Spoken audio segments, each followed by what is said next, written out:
For 13 years of his life, Martin Luther King Jr. gave himself to the fight against segregation for African Americans. And even after the Civil Rights Act of 1964 was born, he continued to fight for other civil reforms in the U.S. Americans remember Martin Luther King Jr. every third Monday in January, and the U.S. Consulate in Lagos today held a presentation in his honor. Guest speakers were Christopher Richardson of the U.S. Embassy, who outlined the history of the civil rights movement in America, and Nobel laureate Wole Soyinka, who outlined reasons for civil movements and how they apply to Nigeria.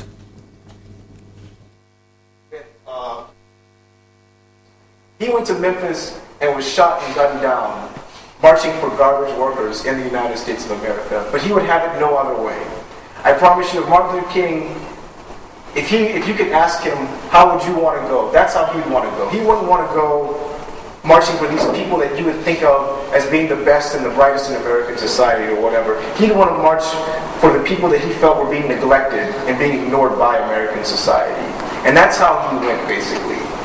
When the doctors did the autopsy on him, they found that despite being 39 years old, he had the heart of a 70, 60-year-old man. He had lived with stress and strain for so much of his life that it really took a toll upon him during the final years of his life. The condition of peace very often seems to be militated against by a virtue which all of us crave, and which you consider as essential to the underpinning of society, and that is justice. Sometimes people even commit injustice in the process of seeking justice.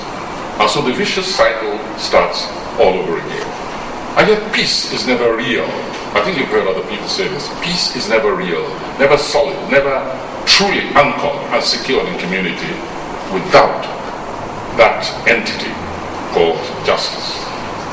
It's what figures in the relationship between labor and employer.